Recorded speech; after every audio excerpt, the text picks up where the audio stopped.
بسم اللہ الرحمن الرحیم الصلاۃ والسلام علیک یا سیدی یا رسول اللہ۔ فیضان حدیث کی پہلی حدیث مبارکہ اخلاص اور نیت کے بیان پر ہے، کیونکہ اسی پر اعمال کا انحصار ہے۔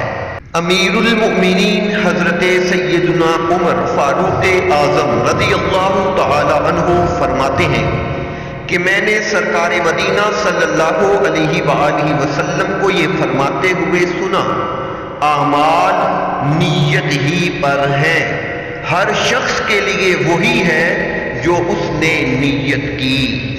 جس کی ہجرت اللہ اور رسول کی طرف ہو تو اس کی ہجرت اللہ اور رسول ہی کی طرف ہے، اور جس کی ہجرت حصول دنیا یا کسی عورت کے لیے ہو جس سے وہ نکاح کرنا چاہے تو اس کی ہجرت اسی کی طرف ہے جس کی طرف اس نے ہجرت کی۔ نیت اعمال کی بنیاد ہے، اور نیت دل کے پختہ ارادے کو کہتے ہیں، خواہ وہ کسی چیز کا ہو، اور شریعت میں عبادت کے ارادے کو نیت کہتے ہیں۔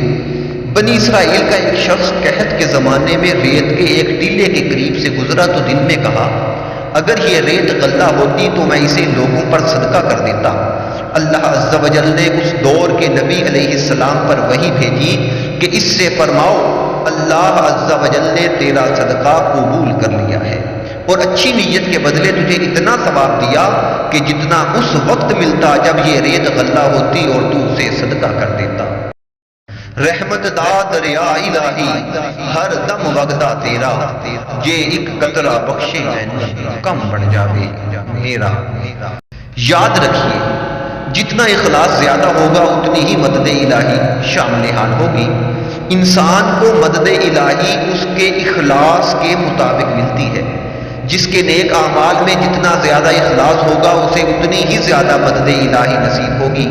نیت ہی کی وجہ سے اعمال اچھے یا برے اور مرتبے کے لحاظ سے چھوٹے یا بڑے ہوتے ہیں، اور اچھی نیت کی وجہ سے انسان کو کبھی نہ کبھی اچھے عمل کی توفیق ضرور مل جاتی ہے۔ عمل کا چھوٹا یا بڑا ہونا نیت پر موقوف ہے۔ اکثر چھوٹے اعمال کو نیت بڑا کر دیتی ہے، اور بہت سے بڑے بڑے اعمال نیت کی وجہ سے چھوٹے ہو جاتی ہیں۔